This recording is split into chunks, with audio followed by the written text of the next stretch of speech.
Hey guys, Miss Jaeger here, and welcome back to World of Tanks. Woo! And welcome to patch 9.14 test server. Huzzah! Yes, patch 9.14 has finally arrived, and is finally working, thanks to Wargaming finally getting around to getting it sorted, but doesn't matter, we're on it now. So, in this, I'm going to be doing my usual routine, but for those of you who don't know, regarding my first impressions, I shall explain. What I normally do with my test server videos is I basically split them into two. The first episode being basically an informative thing where I list a number of the features that are new, and depending on the amount of content inside that, depends of course on the length of the episode.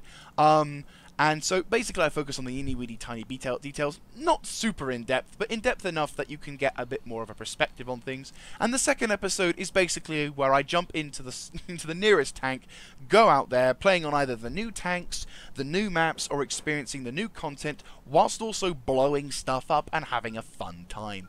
So, for all of you guys out there who would love to see blood, guts, and gore in the form of tanks exploding, then by all means go down to below into the description, whereupon I've got a link, or now, where there should also be a hyperlink magically appearing in front of you, which will take you straight to the next video. So for all you guys out there who want to see guns flying and stuff dying, then by all means click on that, and I will see you there. Okay, so to everyone else who've stayed, thank you very much for watching, and I will continue to make this as entertaining and informative as possible. So, before we start, I'm just going to reiterate a few things. First of all,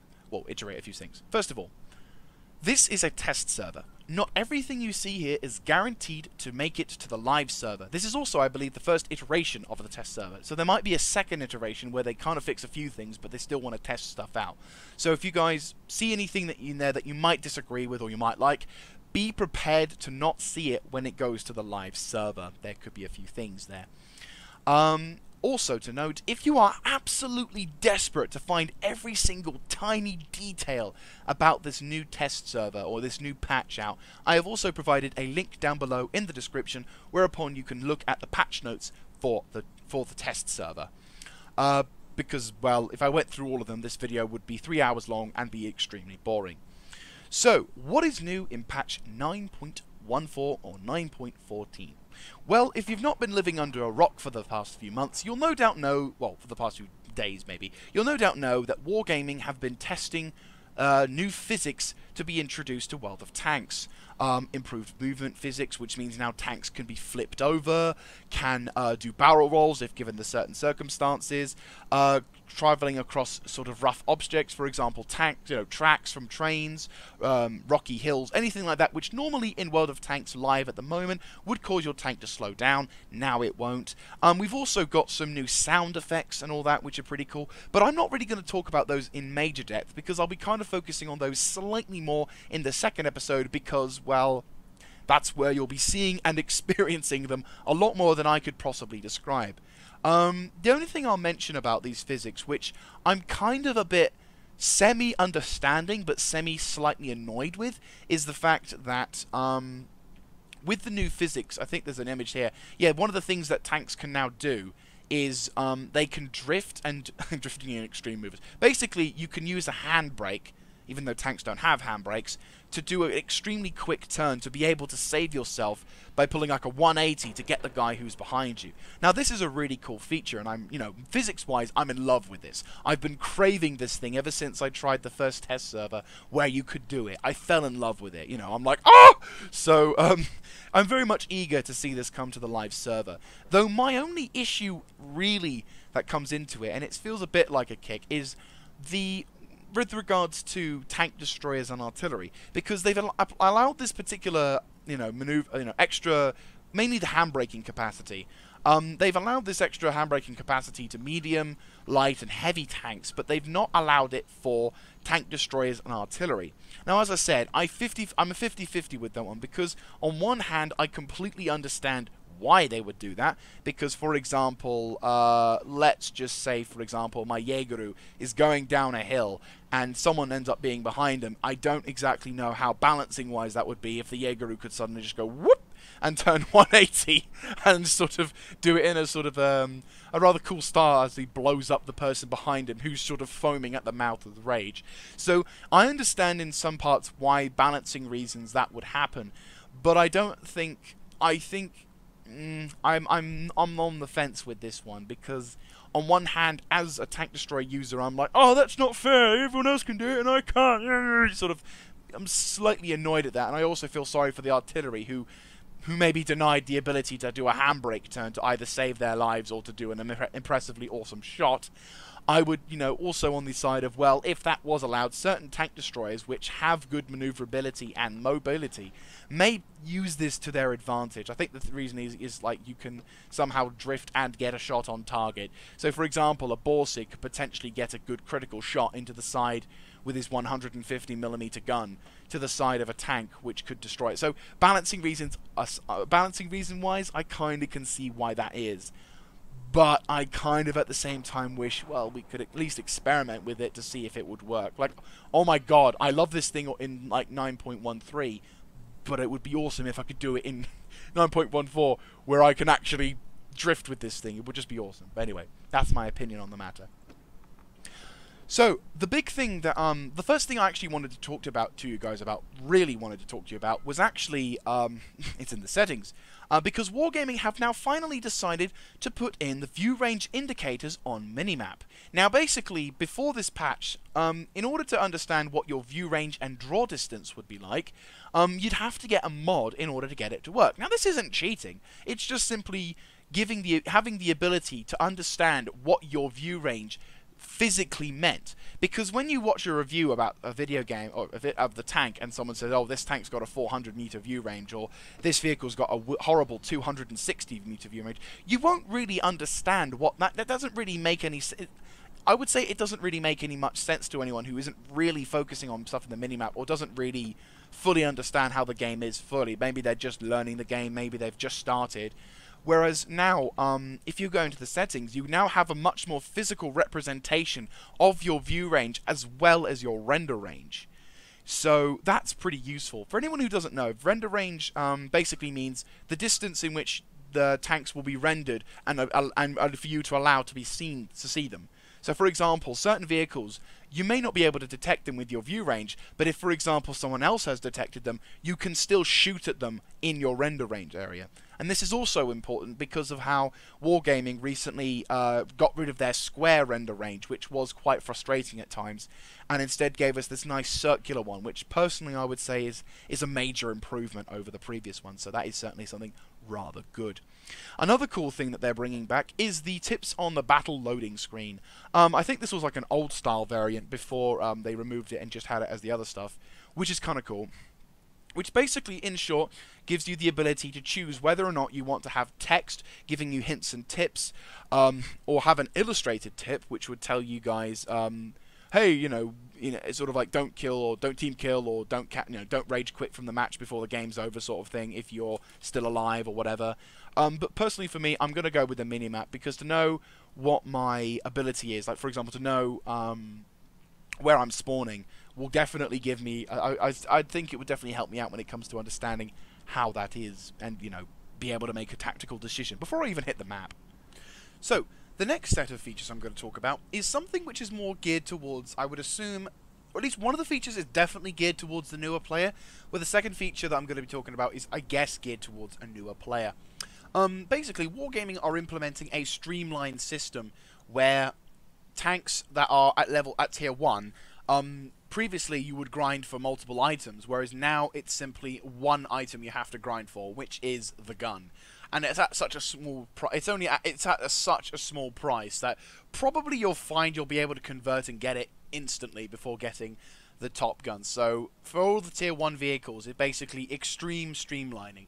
So now you don't have to worry about the treads, the tracks, the treads, the gun, the engine, the turret, anything like that. It's quite simply everything's virtually upgraded except that top gun, which is nice. I mean, I would say, as I don't really play tier 1s at all now, it sounds quite nice. It's quite a nice system. I didn't really have any issues with the original method of grinding personally, but as I said, in my opinion, probably could be different. Some people might find it's a little overwhelming, which is fair enough. If you've never played this game before and then all of a sudden you've got all these options you seemingly have to choose, you're kind of like, okay. So yeah, that's kind of cool. I mean, as I said, I'm not really influenced by this. So I can't honestly comment on like whether or not it's going to make a big difference because you know I'm not I'm not playing with this thing, but still it's kind of nice to have all of these little features. Now another thing which is kind of cool is, and I'm going to quote this from the website development thing, which is basically it said added the list of goal setting missions in brackets which says maneuvers to the recruit training tab for players in tier 4 to tier 5. Now obviously, this is all dependent on people who actually are newer to the game, because unfortunately, I can't really show you this thing. But what this basically means is, for anyone who's new to the game and is on their grind. So, for example, we've got a new German player. He's playing the German line. He's going up towards the or German or Russian or American, you know, any of the nations. And what they basically can do is for the first few sort of games, you kind of tend to grind up to tier 4 relatively quickly. You're about an hour and a half to 2 hours before you get to the Hetzer on like a non-premium account. But the game then starts the grinding process once you've hit tier 4 and you're heading to tier 5, because the amount of experience you need to get from the Marder 2 to the Hetzer is like 3,000. So it takes you a while, but you can get it in a couple of good games. When you get the Hetzer and you're going towards the Stug, that's when the grind starts hitting. You get like 12,000, or if you're going from, say, let's think, for argument's sake, a Panzer 3 to the Panzer 3-4, you're looking at 13,000 experience, which, you know, if you're on a non-premium account, can feel like it's taking a while, which may put people off. So Wargaming, I'm assuming, in a bid, I assume, to try and keep people's interest, what they're adding is this old little system which basically gives them goals, objectives, and little things to keep their minds, keep the new players interested, and keep it sort of going. So that's kind of a nice feature. I quite like that. Obviously, I'm not going to be benefiting from this because, well, I've played this game long enough now. I've got tier 10s, so the game's like, no, you're not having any of this. This is for the new players. Damn it. But oh well. As I said, it's still pretty good, and I still think it's still a nice little thing for all the new players to have, because, you know, it's nice to get benefits from it. Kind of wish I had it when I was grinding up, but oh well, c'est la vie.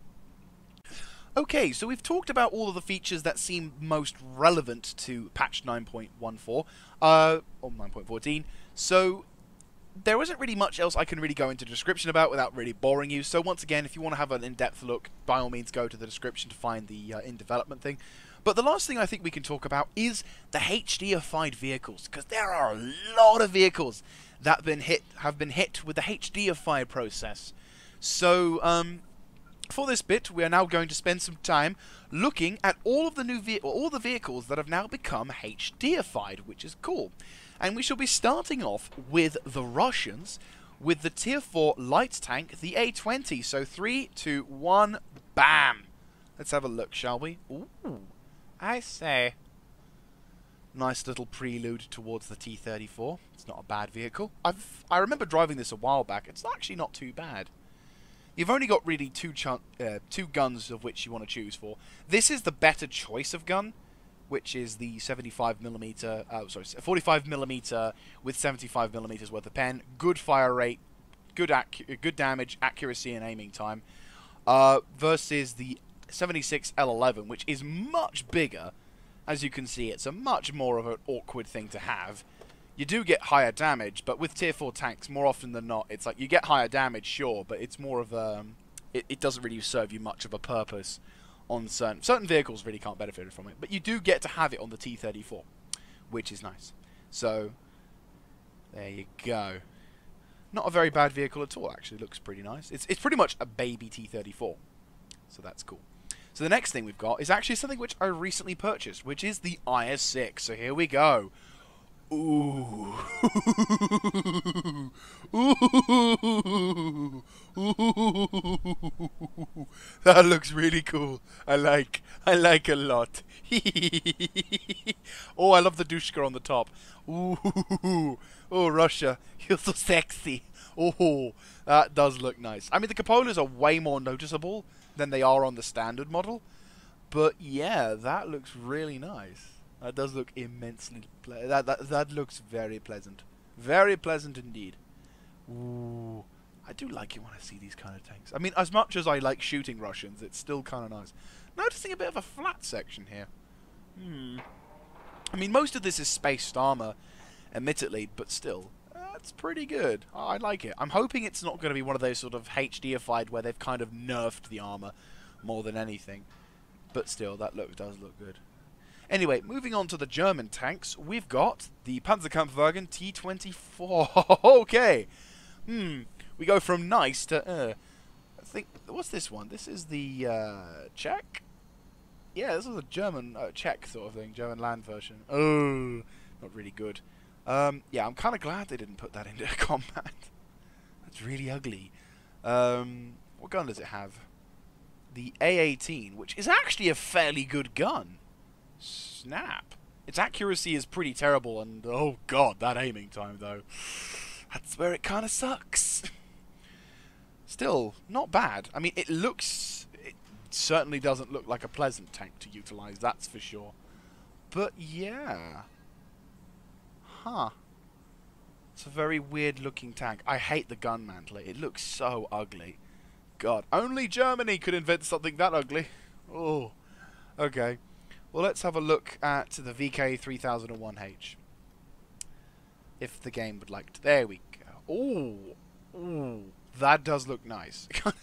The gun does look a bit out of place, I will agree. But that said, this is like the VK3001H, the first tier heavy. That's the first heavy tank Germany gets at tier 5. That does look pretty decent. Actually, no, it's not the first heavy. Durchbruchswagen DW2 is the first one that they get. But that said, this tank does get the most amazing gun ever.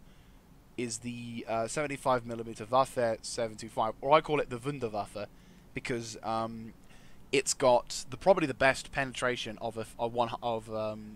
with regard minus the L100. It has the best penetration a 75mm can have. At this tier, I mean, 157 is more than enough for what it needs. For the matchmaking it's going to get, this is even reputable even at tier 7. Accuracy and aiming time. Accuracy is good, aiming time, eh. But on this thing, yeah, it's pretty good. Also, you have the L70 as well, which is this one. So slightly longer. But yeah, all in all, really good. Looks very nice. Looks like a pleasant vehicle. A little out of shape, slightly uglyified, but not bad nonetheless. Now, onto the Nzron. Ooh, that does look nice. That does look very nice. Very, very nice. Oh. I like the little side grills as well. That looks really cool. It's basically a conversion of a Hummel. But still, Pack 43 for the win. Or L71, but still, you get my drift. Really nice. I'm very much liking that. It was a very awesome tank. Now, for the vehicle that is no longer in the game, but I got because it was awesome, and they're like way before they got rid of it, the E24. Oh my god, it looks so awesome. Oh my god. That looks so cool. And I really wish we could do the handbrake turn with this thing. That would be so cool if this thing could do how... This is probably one of the reasons why this is not allowed for TDs. Because imagine this thing doing a drift and popping targets on the way. Oh my god, she looks nice. I got, and I'm happy.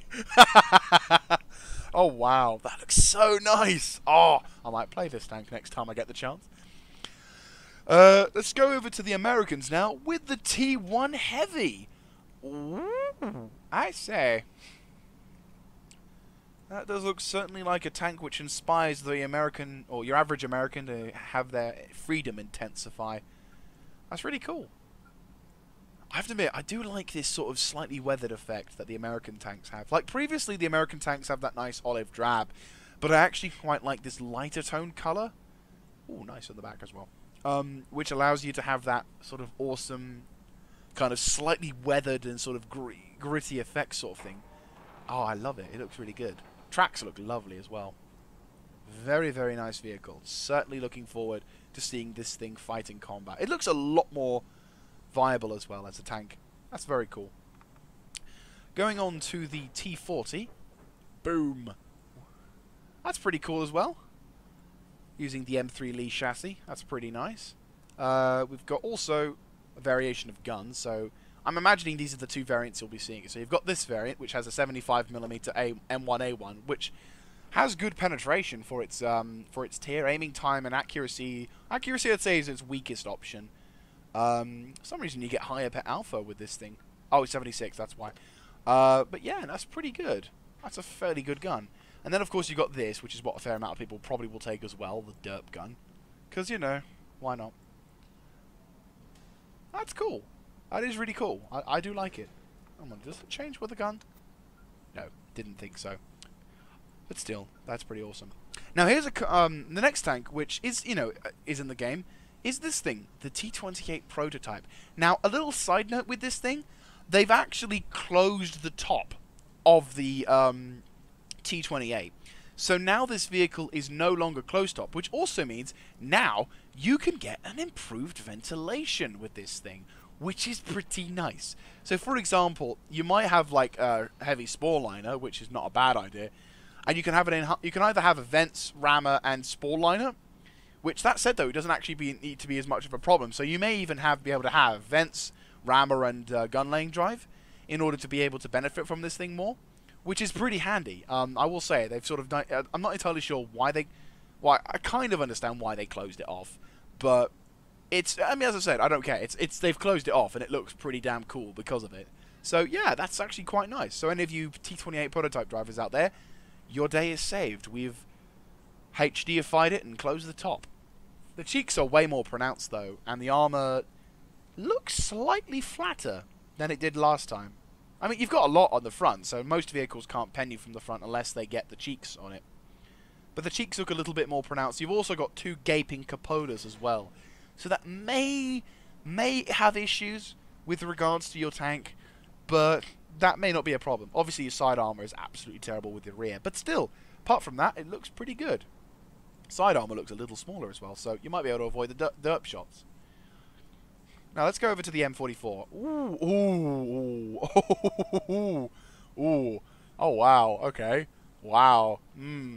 That looks cool. That is not bad for artillery. I think that's the top gun as well. Yep, that's the top gun. Oh, that is really nice. Snap. That is really cool. I like it. It's like a priest on steroids.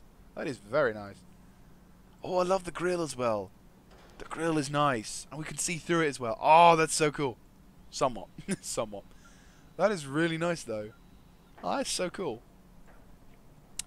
Now, let's head over to the French for one vehicle, which is the AMX 50 Foch 155. Oh. Hoo-hoo! I say. I normally hate... Oh, look, the back thing's gone. I think. I don't know if that's the previous tank. I can't remember. The back thing's gone, though. So now it's just this little frontal section which you shoot there. And there? I can't remember. No, that's not a weak point. This bit's the weak point, not these two bits. That bit there. Underglacius is very underpronounced. You can't shoot the Underglacius with this angle. No, sir. And angling from the front is also very good. Still has an autoloader, though. Side armor. Once again, it's the same case as the T28 prototype. Frontal armor is really good. Extremely good, in fact. But the side armor is absolutely garbage. I didn't know it was 40, though. This does present good opportunities should I be in a KV-2. Or an SU-152 with a derp gun. Or an ISU with a derp gun. Either way, I would love to test that. So, yeah. That looks really nice. I very much like. Now, let's head over to the British for a couple of tanks with the Crusader. Ooh. I say. Very British of you. Love the nuts and bolts. Once again, it's that... What I like about this variant of camouflage is all of the sort of the scratch marks and the little weathering marks on the side, the hatches and all the bolts. I love it when they do this sort of thing because it adds so much more character to the vehicle. It doesn't just mean that they're sort of a pristine, brand new vehicle which has only just rolled off the factory line. Like you could arguably put your hand on the paint and find that it's not quite dry yet. But whereas with this, you actually feel like this thing is yours, and it's been through a bit of a time, so, you know, you've got to make sure this thing's well maintained. Which is really nice, I will say. As a tank style, this is pretty freaking awesome. Definitely, definitely happy with this sort of style. I have to admit, I do like the Crusader. It's a very enjoyable tank. I haven't driven it in a long time. I might rebuy this at some point. It is certainly a fun tank to drive. So, let's head over to the AT-15. Ooh, I say, that is very nice. The flat surfaces look a little bit more pronounced now. So, potentially a few more weak spots? Not too sure. Don't think so, really. But the gun mantlet, which I've recently discovered as a weak point, is there. You've got... Oh, wow. That's really nice. Engines, oh god. Whoever designed this. I mean, I'm not going to... personally, I don't really value this as a pretty tank. I mean, it's not what I would call the most... I wouldn't say it's a nice-looking tank. But let's just say it, leave it at that. It's not a very nice-looking tank, in my own personal opinion. But it still looks like it can take on a number of targets. I love the... Once again, love the scratch marks. But yeah, it looks good for what it's worth. Nice little commander's cupola there as well. That's cool. That looks alright. So, last 3 vehicles to go for are actually Japanese. I think these are the first Japanese vehicles to become HDified, with exception to the new ones. Ooh. That's very nice. This is the Type 5 Kehoe. Tier 4 Japanese light tank, I think? Yes, Japanese light tank with a 57mm gun. You only get 2 guns to choose from. Gun-wise, it's not very good. 0.42 accuracy and a horrid 2.3 aiming time. Ooh, that's not nice. Not nice at all. But, it's a light tank. I don't think it's really meant for engaging people. Going down to the next one, we've got the Cheney, which is a Tier 2 medium. Ooh. Wow, look at that gun. It almost looks like that... Ooh, I haven't even got the gun. Have I not upgraded this thing? No, I haven't. I've researched it, but not upgraded it. I am a scrub. Yeah, there we go. So there's the top gun. 57mm Type 97. Very inaccurate, very terrible. I'm assuming this thing's probably your better bet. Yes, this is probably the gun that you should get. There you go. What is that? Oh god, that's a... No wonder it's shit. It's a machine gun. Oh, that's fairly good. That's a fairly good gun for this tank. It looks ugly as Christ, but, you know, they're, again, Japanese tanks. What is that? Is that like a weight? Yeah, Yo, this is totally true. That's to stop it doing wheelies. You know I'm lying. Oh wow, that's I have no idea what that is for, but it looks ugly as Christ. I'm sorry, Japan. Ugly tank. You're no make good tank. And finally, we have, for the last HDified vehicle, we have the Type 97 Chiha. Which, once again, I don't think I've spent anything money-wise on it. God damn it. I've researched it, but for some reason I didn't buy it.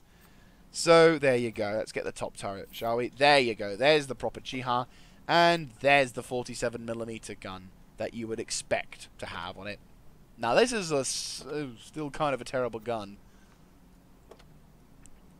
But at least, yeah, it's got much better penetration and a much better damaging thing. So, you know, this is the top gun that you want. It's just, its accuracy and aiming time is rather atrocious.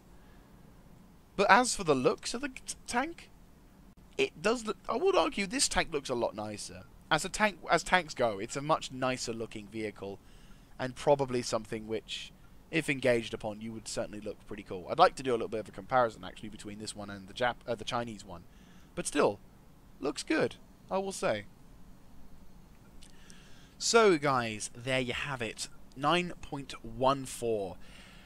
I will say, this patch is looking to be a very, very nice patch. Obviously, we've got the new physics things and the new sounds, which, as I said, I'll go into further details later on. But generally speaking, this patch is looking to be very nice as well for the fixing and sort of balancing side of things. Because, well, if you watched the Mighty Jingles or followed his bonus content videos when they went to Cyprus for the big meeting, you'll no doubt know that Wargaming are intending for 2016 to be the year of fixes, so lots of things that are considered broken or could do with repairing or rebalancing sort of things that have been plaguing World of Tanks for a while. Wargaming are slowly starting to focus on that, and I think they're making some great progress in this with regards to that, with regards to also the streamlining of the Tier 1 research, the recruit training, the adding of the draw distance and render range, I think that's perfect.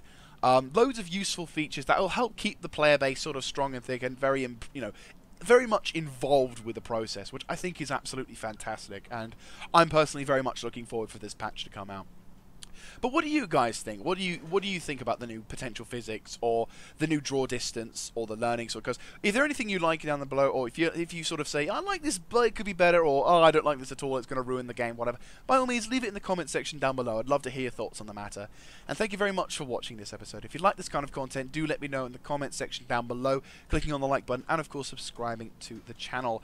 And if you want to check out the next episode, link down in the description below. Or if you go back to the beginning where I click my fingers, then you'll be able to get a hyperlink for all you hyperlink people out there. It's all cool. Anyway, I'll catch you guys in the next episode. This is Miss Jagger, signing out.